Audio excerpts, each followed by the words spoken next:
Good afternoon, and welcome to Caring for the Carers. My name is Margaret McKinnon. I'm the Homewood Research Chair in Mental Health and Trauma, and I'm also a professor and the Associate Chair of Research in the Department of Psychiatry and Behavioral Neurosciences at McMaster University. So today's symposium is called Caring for Carers, Translating Wellness Support for Healthcare Providers from Research into Practice. And as a researcher and a clinician scientist, I'm very honored to share the story of our collaborative research that surrounded the mental health and well-being impacts of the COVID-19 pandemic on Canadian healthcare workers, as well as public safety personnel. Today's symposium will be a conversation about the collaboration between Homewood Incorporated, Homewood Research Institute, and McMaster University, and how the findings of the research that we conducted were rapidly translated into mental health support programs and clinical practices for healthcare workers. We'll begin with a research presentation, which describes research that was initially funded by a large donation from Homewood Health to Homewood Research Institute and gained support from the Public Health Agency of Canada, the Canadian Institutes of Health Research, and the Atlas Institute. After we hear about this research, we're going to engage in a fireside chat to describe the ways in which McMaster and HRI clinician scientists worked hand in hand with Homewood clinicians and administrators to close that gap between the research findings and moving those research findings quickly into practice. And really that practice relied upon current evidence-based services and supports that we provided to Canadian healthcare workers. As we begin, I'd like to acknowledge the land on which McMaster University is located, which is the traditional territories of the Haudenosaunee and Anishinaabe nations and lies within the lands protected by the Dish-With-One-Spoon Wampum Belt Agreement. That wampum uses the symbolism of a dish to represent the territory and one spoon to represent the people, represent that the people are to share the resources of the land and only take what they need. We seek a new relationship with the original peoples of this land, one based in honor and deep respect. May we be guided by love and right action as we transform our personal and institutional relationships with our Indigenous friends and neighbors. And so I'd like to begin by introducing Dr. Kim Ritchie. Kim was a research associate in the Trauma and Recovery Research Unit at Homewood Research Institute over the course of the pandemic. She now holds a position as an assistant professor of nursing at Trent University. And this presentation is with some of the recommendations that came from that research. And so it's my pleasure to introduce Kim and the exceptional work that she's done over the years. I'd just like to note that key contributions from her research included the development of evidence-informed treatment programs and psychoeducational resources for healthcare providers and for public safety personnel. And we're going to hear about how that was implemented later on in this symposium. So welcome, Kim. Hello, and thank you for allowing me to provide a brief overview today of the clinical guidelines we developed to support the mental health of healthcare providers. I'd like to start by acknowledging members of our team from McMaster University and Homewood Health who dedicated their time and expertise to this project. As we know, healthcare providers served on the front line during the pandemic. They faced new and unprecedented levels of work-related stress, which have been attributed to the extraordinary and prolonged events of the COVID-19 pandemic. If you will recall, just for a moment, at the beginning of the pandemic, healthcare providers on the front lines faced uncertainty about virus transmission, and they were fearful about contracting the virus themselves, and even more so about transmitting it to their families and their friends. They also endured a host of new moral dilemmas, such as having to allocate life-saving resources. Healthcare providers also had severe staffing shortages and increased workloads, which have only worsened over the course of the pandemic and into this post-pandemic period, where we're now seeing healthcare providers leaving their profession due to the stress and workload challenges. These circumstances have all contributed towards the increased toll on their mental health, with high rates of depression, anxiety, and PTSD now emerging from the literature. Early in 2021, our team in the Trauma and Recovery Unit at McMaster University started collecting data and learned about these devastating impacts of the pandemics on the front lines. Through generous support from Homewood Health Incorporated, our team at McMaster collaboratively developed an evidence-informed treatment program with Homewood Research Institute and Homewood Health Incorporated that would address the mental health needs of Canadian healthcare providers. We recruited healthcare providers from across Canada, and participants had the option to complete a survey only or a survey and a virtual semi-structured interview. In total, we had over 1,100 surveys and over 150 interviews completed by healthcare providers. Of the surveys that were completed, most were nurses at 39% of the total sample, also followed by respiratory therapists at 24% of the sample, with smaller numbers of other healthcare providers such as physicians, occupational therapists, personal support workers, and physiotherapists. Again, a little over half, or 59%, were from Ontario, with smaller numbers of healthcare providers from the other provinces and territories in Canada. And 67% were under the age of 40. Based on our research findings and the relevant literature, we developed a set of clinical guidelines that are meant to guide inpatient and outpatient mental health programming at Homewood Health. The recommendations were divided into 5 key areas that were developed from our research. I will now provide a brief overview of each of these 5 areas and highlight just a few of our clinical recommendations. First of all, moral injury. And in this situation, healthcare providers told us about a range of situations during the pandemic in which they felt that their moral values were violated, either through their own actions or inactions, or witnessing the actions or inactions of others. Furthermore, they described these enduring negative psychological and emotional consequences related to these situations. The quote on this slide really highlights this profound sense of distress experienced by the healthcare provider in relation to a situation in which they felt that they couldn't provide the care that was necessary. We identified the following recommendations for mental health providers regarding moral injury, including the need to just be aware of the potential for moral injury among healthcare providers, and then also to allow healthcare providers to openly share these instances where they felt that they were part of or witnessed morally challenging situations. And when sharing these situations, it's really important to have this non-judgmental and non-reactionary approach. In addition, mental health professionals should also consider screening for moral injury, especially when there's symptoms present such as guilt, shame, anger, or betrayal, which are all associated with moral injury. As moral injury is a relatively new construct, many of the existing approaches really focus more on reducing guilt and shame.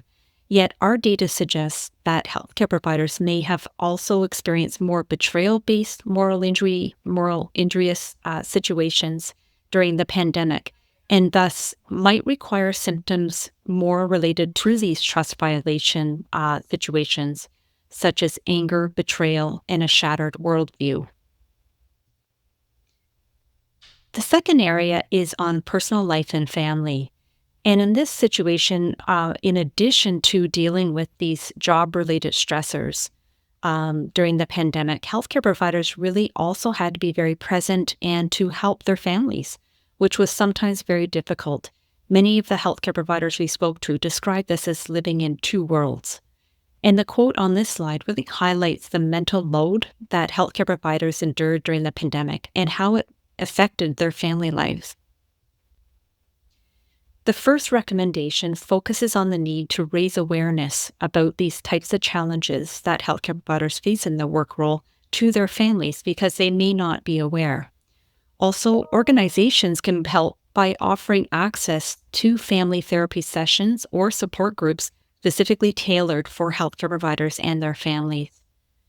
Our research also suggests the importance of establishing and maintaining appropriate work-life balance and self-care practices for healthcare providers, as well as offering flexible scheduling options that can accommodate the needs of families, such as adjusted shifts or even support for childcare arrangements. The next area is on self-care and self-compassion. And in this situation, healthcare providers describe situations in which, due to the extra workload demands that they face, they really struggle to set clear boundaries between work and their personal life. The lack of boundaries made it really difficult for them to be able to practice any form of self-care or self-compassion, which ultimately related in increase in psychological symptoms. The quote on this slide highlights the enormous pressures placed on healthcare providers during the pandemic and the difficulties they faced in trying to practice different types of self-care. Many healthcare providers told us that their regular coping strategies, such as going to the gym, were removed during the pandemic when everything was closed down. And so they had to find other types or alternative types of strategies. And many of them told us it was increased social use or increased alcohol use. So one of the recommendations for this area is to provide support and resources to help healthcare providers to practice these types of more adaptive self-care, and also to help them to practice self-compassion. Many healthcare providers said that they felt they needed permission in order to practice self-compassion because such a large part of their identity is helping others. And so it's really difficult for them to be able to turn that compassion and empathy towards themselves. Focusing on what types of strategies may have worked in the past may also be a good approach rather than trying to make substantial changes in the types of strategies that one might use.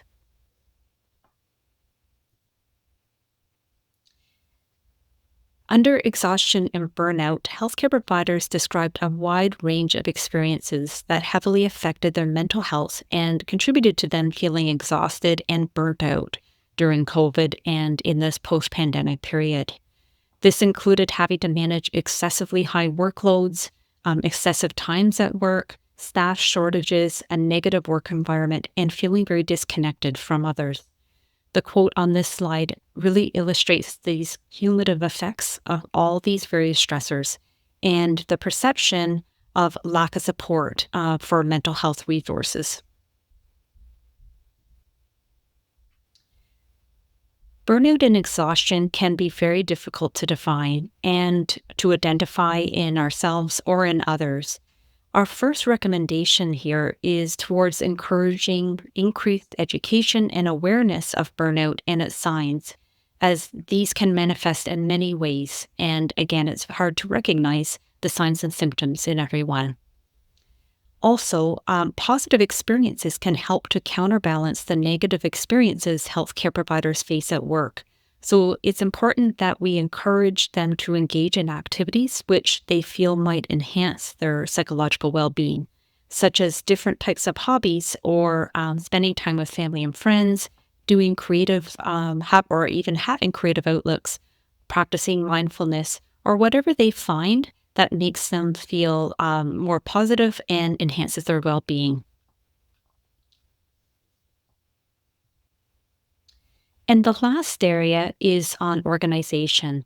And in this area, healthcare providers described a range of situations in which they felt disconnected from their organization, essentially because they felt that communication was unclear or inconsistent, as well as they didn't feel supported or they felt undervalued.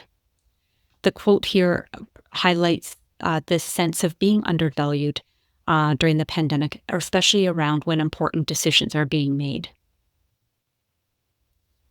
The recommendations for organizations are, the first one is to ensure that that the organizational context in which healthcare providers work is understood by mental health supporters, and so that there isn't a need to explain or clarify what the workday might look like or the work environment might look like.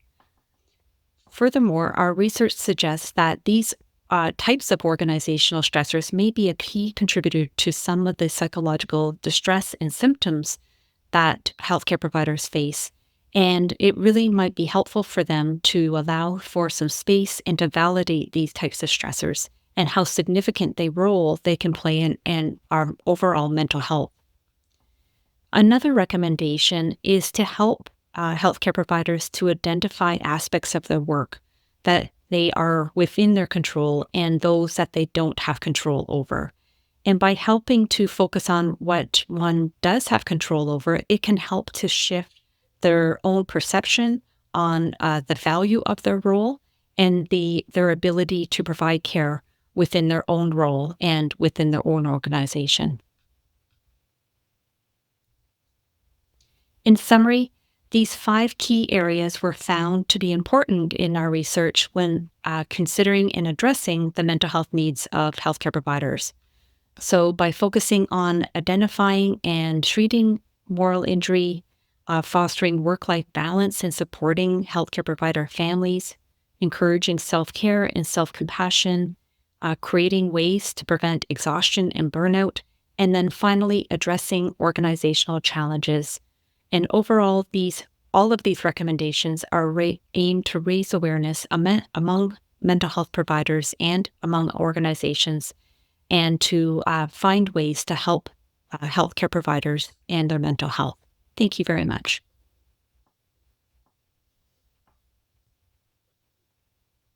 Thank you, Kim, so much. And we're really grateful to Kim for giving an overview of this research. It's often the case that when research such as this occurs, it can take 10 to 15 years to bring those research findings into clinical practice. As part of the unique team at Homewood Research Institute and at McMaster University, we had a really unique opportunity to partner with Homewood Health to rapidly translate these findings into clinical practice and to best support healthcare providers over the course of the pandemic. And we did that in a number of ways, which we're going to describe throughout this fireside chat that follows. But that certainly included weekly meetings, getting together, and really thinking carefully about how we could rapidly bring these findings into practice. And so what I'd like to do now is introduce our fireside chat. What you'll hear about is how Homewood engaged in a 3-pronged rapid translation of the research findings, both within outpatient services that they provided, inpatient services, and then providing supports to organizations. And we have 3 experts here today to talk about their experience of being part of the research, about developing programs, and then implementing them at various levels and the insights that they have learned. I think we can all learn from this, but how we bring research into practice, but how we continuously improve and modify what we're doing based on the feedback that we're receiving. This conversation is going to touch on various aspects of this experience and also reflect on how to take this incredible work forward. So what I'd like to do now is introduce our 3 panelists. So Dr. Sandra Primiano is the Vice President of Research, Quality, and Clinical Practices at Homewood Health, where she oversees the development and maintenance of high standards for clinical care, while also driving research initiatives to improve treatment outcomes and patient experiences. And Sandra has worked in various different mental health roles for over 15 years in different leadership positions, and also has offered direct client support services, including through Veterans Affairs Canada, developing clinical programs, and facilitating workshops. So welcome, Dr. Primiano. I'd also like to introduce Hugo Shoka, who is the Trauma Services Development Lead for Homewood Health Centre and the Centre's Traumatic Stress Injury and Concurrent Program that's housed in Guelph, Ontario. Dr. Shoka specializes in the assessment and treatment of trauma-related disorders, including trauma-related dissociation, and in facilitating trauma-informed collaboration. And finally, it's my pleasure to introduce Dr. Tara Riddell. She's a psychiatrist and the Physician Wellness Lead for Homewood Health Centre, an assistant clinical professor and the faculty wellness lead in our Department of Psychiatry and Behavioral Neurosciences at McMaster. Dr. Riddell has a passion for promoting health and well-being among healthcare providers. And one of her key contributions at Homewood has included her involvement in programming for healthcare professionals receiving treatment, where she has facilitated peer support groups aimed at building the tools and capacity to address the unique challenges that have been faced by this population and continue to be faced by this population.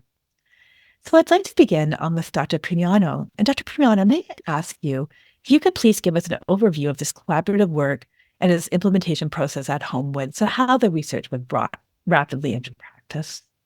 Absolutely. Thank you, Dr. McKinnon, for the introduction. So as we mentioned earlier, research was really urgently needed to support the needs of healthcare workers, but organizations as well. So we did rapid knowledge translation, which really allowed us to create organizational guidelines supports, as well as outpatient interventions and inpatient treatment programs. So I'll touch on each of those areas, and then I'll pass it along to my colleagues to look at inpatient treatment services in a bit more detail.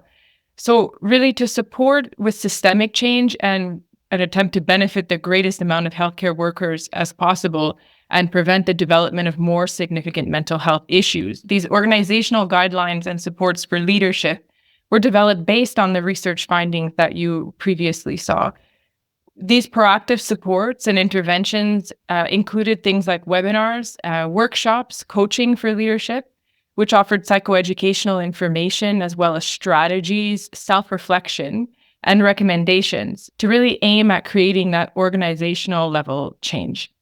Another important area that we focused on was cultural competency and peer support training.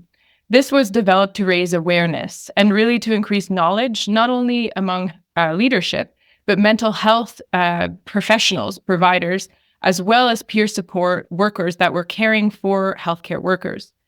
So the training modules that were put together relate to the research that was previously introduced. And the different topics covered things like moral injury, as we saw was very important, self-compassion, family relationships, burnout, exhaustion, as well as organizational factors, all related to healthcare workers, their mental health.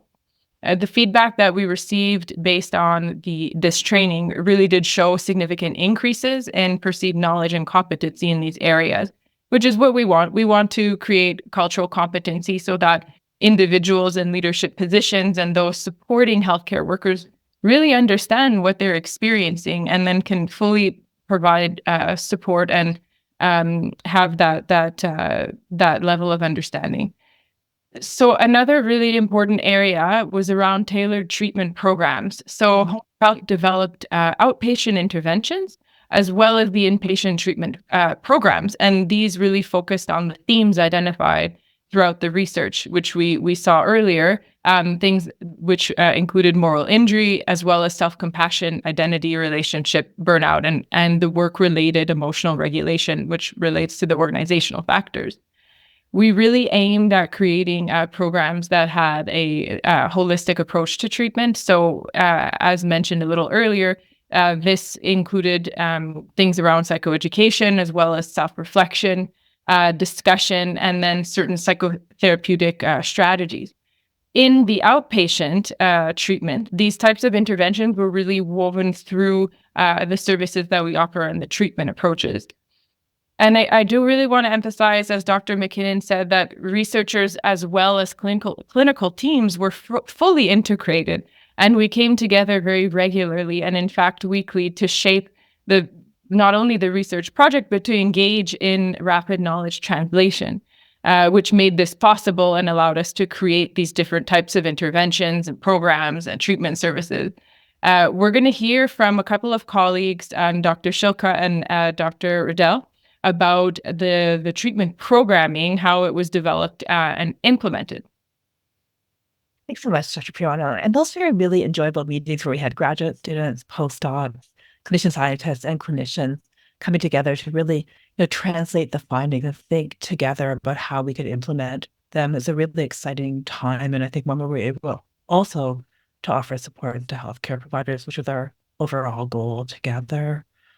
May I ask you, Dr. Piana, we just have a question from an audience member asking, what are some of the things that successful organizations have done to address the impact on healthcare providers? Maybe you could just give us one or two examples in the interest of time, but certainly we want to answer that question from the audience member. Oh, Sandra, you're on mute, sorry. Oh, you're... Of course, one of us has to be, thank you. I'm so sorry. So one of the areas that we see is very helpful is to really provide healthcare workers as well as in the organizations with support and resources. And so what we aim to do is increase awareness about the resources and supports often available, because they do exist, and sometimes people have issues really knowing what they are, how to access them, and so bringing that together.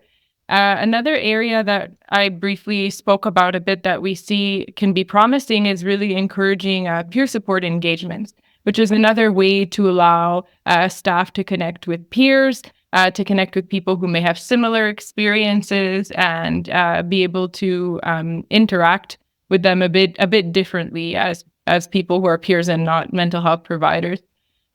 We also see sort of the ongoing educational and mental health training opportunities as being important, because if we learn about something once, it's not enough, right? So trying to develop sort of the mental health skills around regular engagement so that people can connect on issues that are important and learn strategies and regularly practice them as well.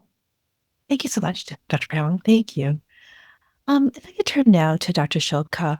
So Dr. Shilka, could you talk to us about your experience in identifying the areas of research that you and the team and together we felt were important to program development?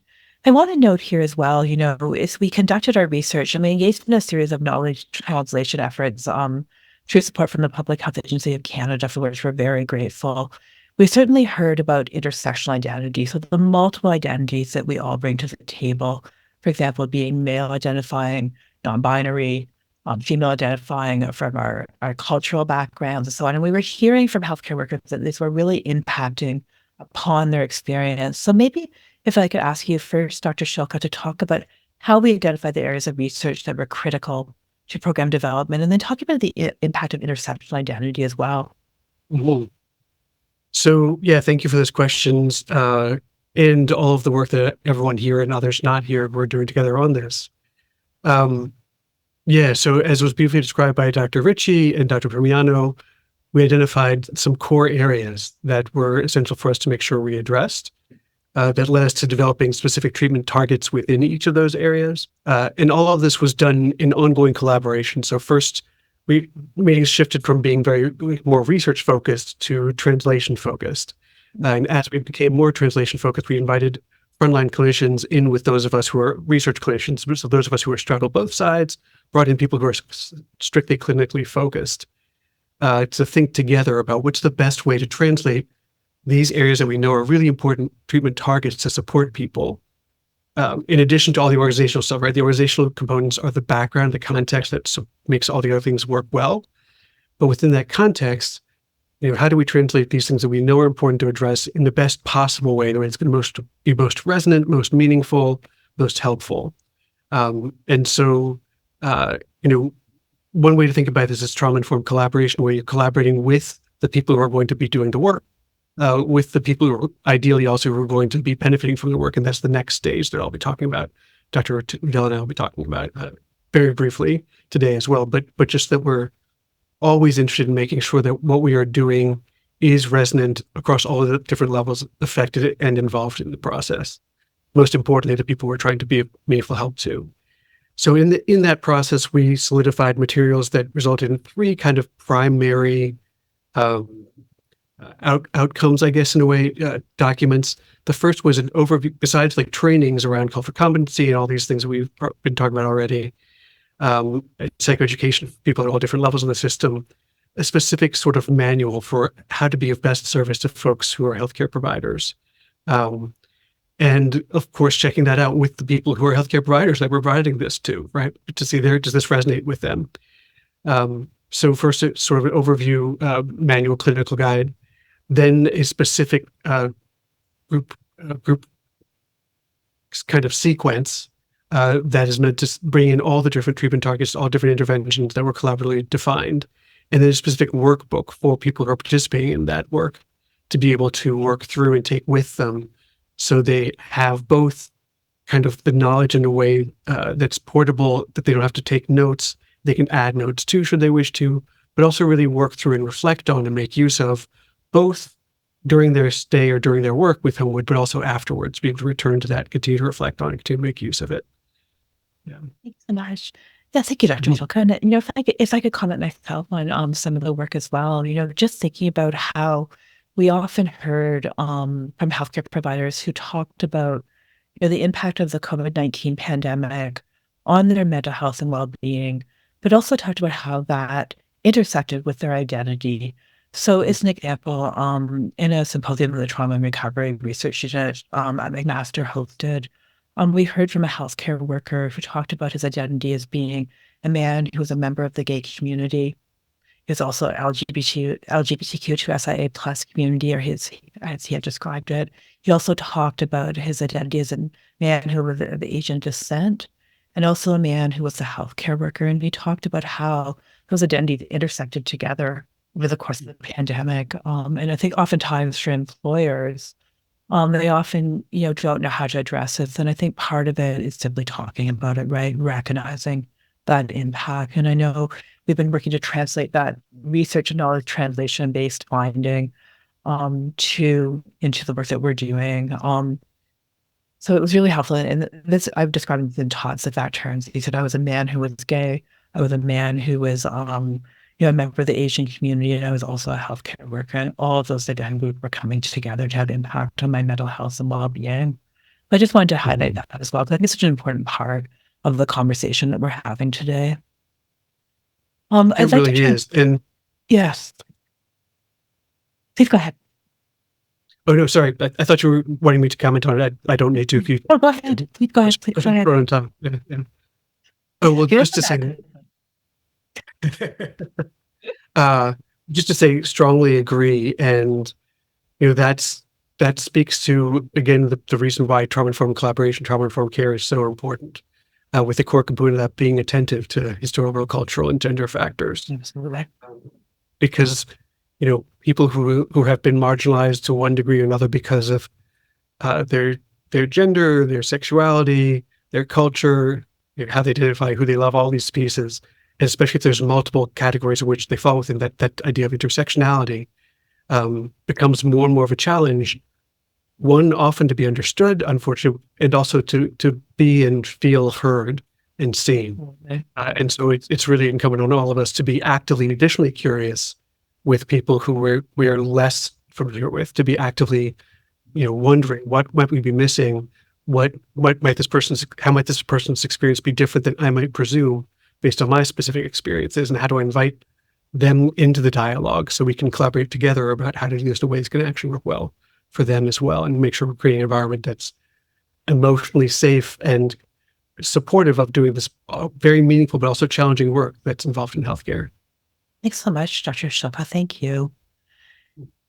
Dr. Riddell, you've really been at the forefront of delivering these programs to healthcare workers. I'm wondering if you could share some of your experiences, your insight on the current formats and the contents of these healthcare provider group sessions, and also some of the peer support work that you've been doing as well. Absolutely. Thank you, Dr. McKinnon, for the question. So based on the research that we've heard about earlier, we've really notably evolved our healthcare provider kind of group offerings. And those that I'll be speaking to are specific to healthcare professionals who are admitted to our health center in Guelph. Previous to this work, we offered 2 process groups per week for healthcare professionals, really to foster reflection and peer support. And oftentimes the content of those discussions was really generated by topics of interest that participants brought. In the iterations that have since followed, we've expanded our offerings now to 3 groups per week, with 2 of those that are now more structured. They're more psychoeducational and skill training groups that are centered on 5 evidence-based themes that have really arisen from the research that has been done.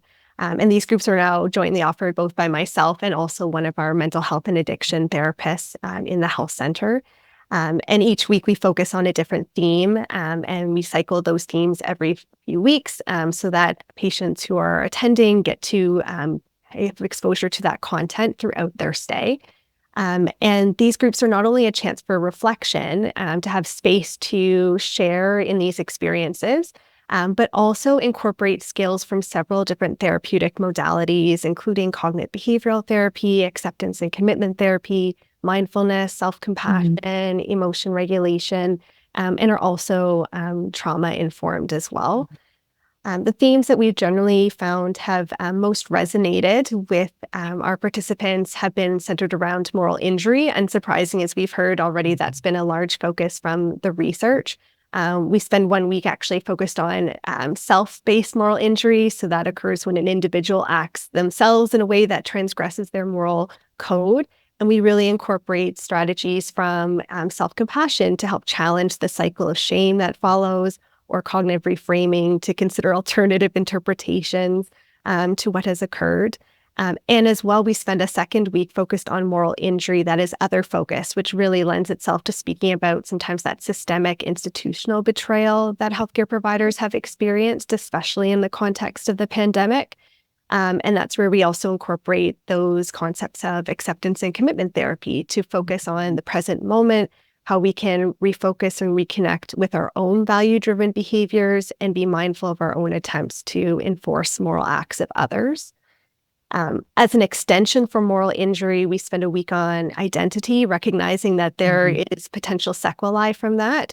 It's not uncommon that healthcare providers, when they experience moral injury, there's a threat to their professional identity and sense of belonging in their profession. And we often hear that from healthcare professionals in our groups who are questioning their fit for their role, whether they're able to return back to their environment and that community. And this often is where discussions come up about burnout and work-life balance as well. And we really strive to promote ways of thinking flexibly about our identity and about our roles. We also spend time talking about self-disclosure and social support. And I think as we've already heard today, we know even in the context of pandemic, social emotional supports and connectedness have been increasingly disrupted.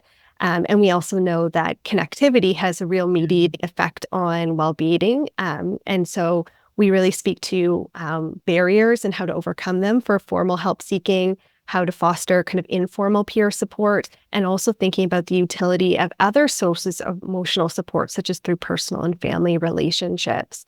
And then we finally spend time speaking about emotion regulation, building awareness of how healthcare providers regulate emotions in different contexts, including in the work environment. And that also, lends itself to speaking about stoicism in healthcare, and finding ways to practice flexibly shifting between, being a little bit removed from our emotions so that we can do our job, but also finding time and ways to reconnect and process how we're feeling to promote adaptive ways of coping. So that's a little bit of an overview of some of the content and the format of our groups thus far.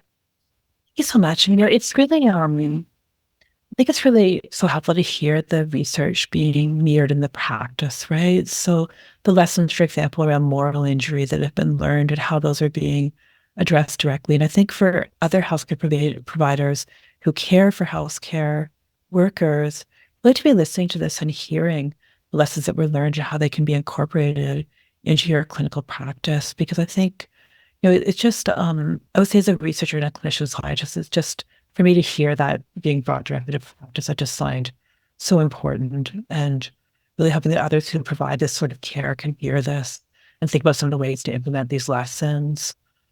There was a question of just asking to hear a little bit more about the peer support training for healthcare workers and peer support workers. That was a question from the audience, an audience member. And I don't know if, Dr. Riddell, if you'd be comfortable addressing that, just saying a little bit more, if that's all right.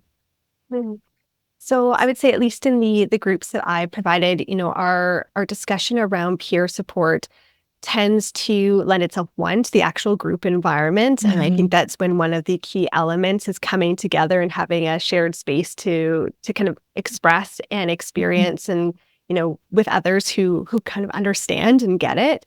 I think also, when we talk about social support and connectivity, I think it's often thinking about what are some of the barriers to seeking help in peer support, of whether it's, burdening someone else with all of the details or feeling that, it may impact how you might be seen. And so we really spend time kind of dissecting that and challenging and reframing and helping them construct how they could reach out and connect and provide support.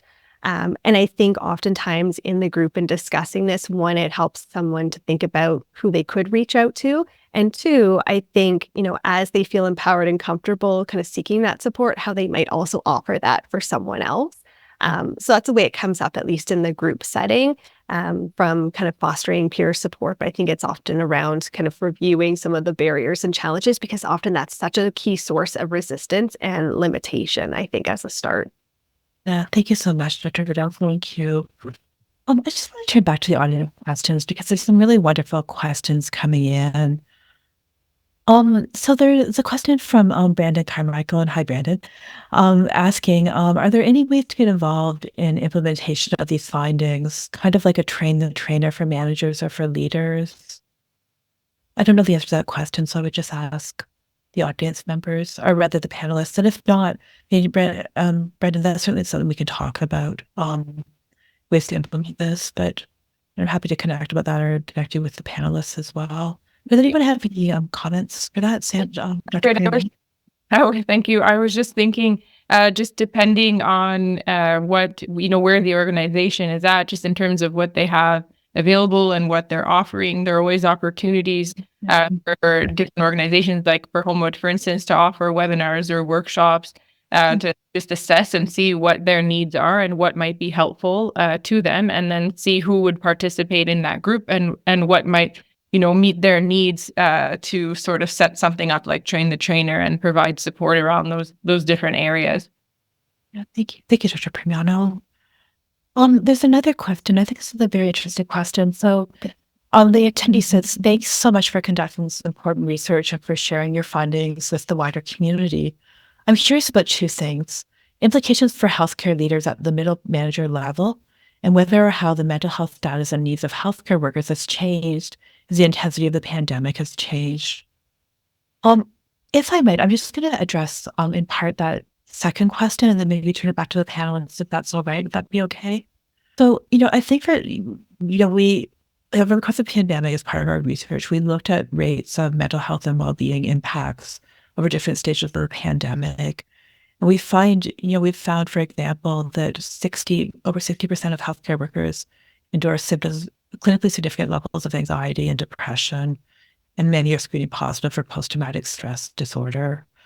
We haven't, I would say that we are analyzing this data now to look at how that waxed and waned over the course of the pandemic, but there's certainly, I work very closely with the military and veteran community here in Canada, and it was often the case that when people have been on wartime footing or been in battle, sometimes people feel they have to maintain, their presence and continue their work during that battle time because they have such a sense of obligation to do so. But when people come home from battle, it's often when they have the time to process their emotions, and they may experience a heightening of mental health symptoms over this period because it's, for some people, that occurs on the battlefield, much like what COVID-19 was. And for many others, that occurs afterwards when they come home from battle and they have the time and the space to experience their emotions. And so I think we need to be cognizant at all stages, whether it's during exposure to a highly traumatic event or afterwards, that we're looking at mental health and well-being impacts. I would just turn that over to the panelists as well, along with the question about the middle manager level. And Dr. Primiano, please go ahead. I wanted to address specifically that question around or comment for middle management, because I think there's a lot that we can be doing at all different levels of leadership, and being able to really collaborate, like Dr. Shilka was saying, to use principles of trauma-informed care. So to collaborate with people and ensure that kind of level of transparency to say, okay, how do we do this together? How do we work better together? What do you need? How do we make that happen? Let's collaborate in our decision making. It's the lens we can have to approach problems, to approach whatever issues, people, and work on whatever comes up together. And that's definitely something we can do at that level and at all levels. And then that helps us to rebuild trust, which we know is very, very important. And then that in turn can enhance sort of the connection within the organization and help people re-engage. Mm-hmm. And the other point that came up for me, also with what you were saying, Dr. McKinnon, to have space, make space for when they have experienced a difficult or challenging or potentially traumatic event, to create the opportunity to exchange and meet them where they're at, to really let them have that opportunity. And And Dr. Shilka have actually posted it as well for Brandon and others looking for help to support organizational change, additional help. So the Trauma Recovery Research Unit at McMaster, we were so fortunate to receive support from the Public Health Agency of Canada to create a website to address the mental health and well-being needs of Canadian healthcare providers. And really that website directly leverages the research that we conducted in collaboration to have sort of opportunities for prevention and early intervention surrounding the mental health and well-being needs of healthcare workers. And that's both at the individual level, so how to recognize when one is having mental health, symptoms of the result of exposure to trauma, when to reach out to help, a navigation tool for where to reach out for help. There's a little moral injury, psychoeducation modules about the impacts of stress and trauma on the body. There's also quite a bit of information about caring for oneself. We have a campaign called Caring for Carers with short videos illustrating these self-care tips. But there's also a section on organizational change. And so, as Dr. Ritchie had talked about in her presentation, we asked healthcare workers, what would help you? What do you need to feel better supported during times like this? And they made a number of recommendations for organizations, some of which Dr. Primiano touched upon already. And those recommendations are summarized on Healthcare Salute, along with practical tips for taking action on some of these recommendations. And thank you, Dr. Shilka, very much for posting that link in the chat for everyone to access. Thank you.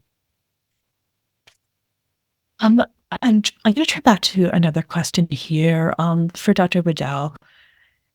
And so, Dr. Waddell, thinking about your experience of participant feedback, can you speak to some elements of this clinical care that participants have found particularly beneficial, just so that others can learn from this and your experiences? Absolutely. So I'd say the resounding comment from the groups that we've run has been how it has fostered a sense of connection and community. And I think that's been a really integral component, considering how often we hear how isolated and disconnected healthcare providers feel as a result of the pandemic, of various work-related challenges. And then on top of it, for those in our groups who are struggling with mental health, substance use disorder on top of that, I think some of the elements that contribute to that and promoting that sense of social connectedness is really, as Dr. Primiano's already spoke to, having that space and holding space for healthcare providers to come together where they have time, where they have an environment to speak freely and confidentiality about, their emotional experiences with others who can understand. I think so often, when healthcare providers talk about debriefing, it's really focused on what could we have done better, what happened, as the facts, as opposed to what was the human experience. And I think the other piece is, well, we know how common moral injury, burnout, challenges with work-life balance are. It's striking how often we hear from healthcare providers how rarely it's talked about in their work settings, how rarely they feel safe in, exploring that with their colleagues.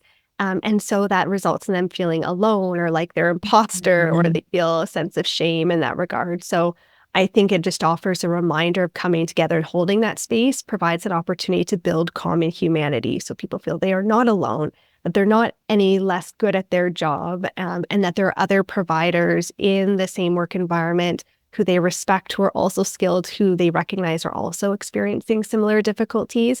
And I think that offers an opportunity to build compassion and reassurance. And also, I think, invites hope, and not only is an opportunity to share experiences, but to learn from one another in terms of, exchange of adaptive coping strategies, and to build kind of further sustainable social support going forward. Oh, thank you so much. And, we know from, decades of work studying the impact of trauma that the single greatest predictor who will develop post-traumatic stress injury in the face of trauma is the presence or absence of social support. And if we think about the lessons that we've learned from the COVID-19 pandemic, we went through SARS, several decades ago, in fact, now. And there were lessons learned, certainly through research, but I don't think those lessons were carried forward necessarily into the COVID-19 pandemic. And now that we're at this juncture, taking those lessons that we've learned now and leveraging them towards future emergencies and future disasters is just going to be absolutely critical. And so, Dr. Burdell, when you talk about social support, that notion of how do we bolster that for clients who we're working with therapeutically, and then how do we bolster that in the wider community as well, so that we ensure that people have what they need should we face a situation like this again. So another question that I would really like to ask Dr. Shilkha. So can you think about some of the ways that we can take this work forward? And for example, how do we implement the principles that you've talked about being trauma-informed and ensuring care for carers? Thank you for the question. And again, for the ongoing collaboration that we do. And so in that collaboration, enlisting from the concerns and recommendations observed and shared by healthcare providers who participated in our research, we noticed the significant overlap between the concerns, recommendations, and the areas addressed by the principles of trauma-informed care / trauma-informed collaboration. And so to that end, our current research is very much focused on understanding the presence versus absence of trauma-informed collaboration in different healthcare settings and the impact that has on healthcare providers, healthcare workers, presence and absence at different levels of the system. And so that research, I don't want to give away stuff that we haven't published too broadly yet, but that research is very promising and very much supporting the value of trauma-informed care principles, trauma-informed collaboration in both helping healthcare providers feel seen, heard, valued, active contributors, like they're making a meaningful difference, versus feeling a sense of burnout and having thoughts of leaving either the organization or the profession. So all of this is, I think, really meaningful in pointing to the fact that these principles are not just, has been talked about for years, but trauma care, way it used to be talked about trauma-informed care isn't just for patients, but the term trauma-informed care kept getting in the way of other people hearing that actually it's about trauma-informed principles apply to all of us, how we relate to ourselves, how we relate to each other. And so that led to the shift. Basically, one day I felt like this shift to collaboration, talking about trauma-informed collaboration, because you can tell whether something's being trauma-informed or not by the quality of the collaboration. Is the collaboration demonstrating these 6 principles? And so with that in mind, we've been using that research in the research you and I are doing collaboratively along with an amazing team. We've been doing Kim as always, powerhouse, keeps things going. And so that's kind of our next area, is really helping get a clear understanding of the impact of the presence and absence of these trauma-informed principles. And then I believe the next step after that is how do we help other organizations really understand how to demonstrate, how to embody these principles? Because that's how we make a systemic difference for healthcare workers, but also for all of us, right? We all benefit from working in an environment that's trauma-informed. Absolutely. And thank you so much for that. And thank you again for your collaboration. Thinking about trauma-informed collaboration and the notion that, we can assume that the majority of people have faced some form of trauma in their lifetime. So we know that at least 75% of Canadians are exposed to major trauma over the course of their lifetime. And how, for example, can we give people choices that helps them to have a greater sense of control over which is often an uncontrollable situation. And certainly in the research and the interviews that we conducted, we heard that repeatedly from healthcare workers saying, for example, where possible, please involve me in the choices that are made. Let's have a discussion about it. And, when we do make a decision, it's really helpful to hear the rationale for that decision. So, I spent a lot of time in hospitals over the course of the pandemic. I often would hear, for example, about infection control practices. And so people would say, and I felt a great deal of sympathy for the teams that had to make those decisions because they faced a lot of pushback often. But one very helpful thing that we can do is provide the rationale for a decision, which helps to people to better understand why we're doing this, and to also help them to feel included in the decision making. So just think about how we leverage some of those principles of trauma-informed collaboration into the work that's being done, not only clinically, but just in general in organizations as well. So thank you. Thank you for the question. Of course. Just want to make sure we're addressing the audience questions as well. So this is a question from another attendee who says, I would love to see more accountability from organizations on this topic. And what have successful organizations done to address this in a tangible way that extends beyond the individual? And if I could just frame that question, I think oftentimes when there are large-scale emergencies and traumatic events, often there's a lot of reflection upon the individual. So we could talk about resilience among some individuals, or some individuals who appear more vulnerable to experiencing mental health, the mental health burden of the event. So an example of that would be having a past history of mental health difficulties. But somewhat of the problem with that approach is that it places the onus on the individual, and it can lead to blame and shame around that, right? So if we think about, how do we change the situation in which people find themselves in, the environment or the context of the organizational supports, I think that's really in part what this work is seeking to do, is address things at the individual level, but also help to create change within organizations, building upon research and asking healthcare providers what they need. And I don't know if anybody would want to comment further on that as we come towards the close of our symposium.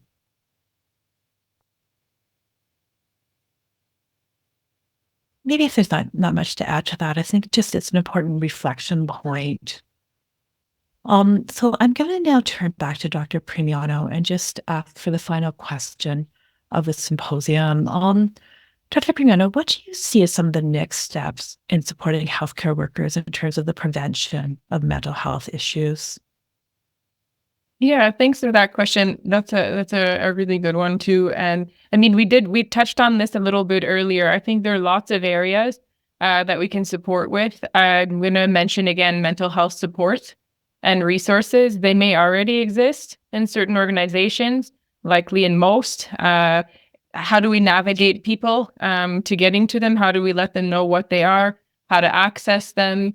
How do we encourage mutual support? We talked a lot about peer support, formal, informal opportunities to build connections, whether that's done, like we said, through just, organically, or if your organization has something already set up where they have internal peer support and they'll have training for those types of opportunities. I think, like we mentioned, we need to figure out how to help them and meet healthcare workers sort of where they are. If it's providing also different kinds of supports, like support on the unit versus then accessing support on during their time away from work. We mentioned also those educational mental health, those educational opportunities to continue to build your mental health skills. Versus having sort of a once in a while type of check-in or training, but how do we weave that in? How do we build that into what people are doing in their day-to-day work so that you're using those skills and so you're not forgetting how to do that, and you're providing feedback on what you found helpful and what wasn't helpful. How do we make this part of our culture, right? The regular types of workshops and discussions. Another area that was sort of, if we could get there, we want to be able to measure what we're doing, and we want to be able to provide feedback and see what was helpful, what wasn't helpful, and why, because that's how we can figure out how to further improve supports, interventions, whatever we're doing, and truly collaborate with people to bring those supports to life and further develop them. Thank you so much, Dr. Primiano. And that's a really nice way to close, including some of the questions around practical examples of how we can institute social supports, for example. In closing, on behalf of our hosts, Homewood Health, Homewood Research Institute, and McMaster University, I'd just like to acknowledge and thank the audience for being here today and engaging in this dialogue. I'd also like to thank the people who supported this symposium, including Dr. Emma Lane, Shannon Reimers, Yvette Chow, Sandra Primiano, Hugo Schleife, and Tara Riddell at Homewood. I'd like to thank Charlene O'Connor, who's now with the Toronto Paramedic Services, but who supported much of this research work. Along with Dr. Kim Ritchie, Dr. Andrea Brown, Christina Steff, and Anish Joseph from the Trauma and Recovery Research Unit at McMaster. And I think it really, that symposium has illustrated the power of what we can do when we come together from our various different perspectives. So I really very much hope that the lessons that have been learned here can also be leveraged in other organizations and towards ongoing supports for healthcare providers at both the individual level, but also at the organizational level as well. There's just so much that's been learned and that we can learn from. So thank you so much to our audience members, to our panelists, and to our organizers. Enjoy the rest of your day. Thank you.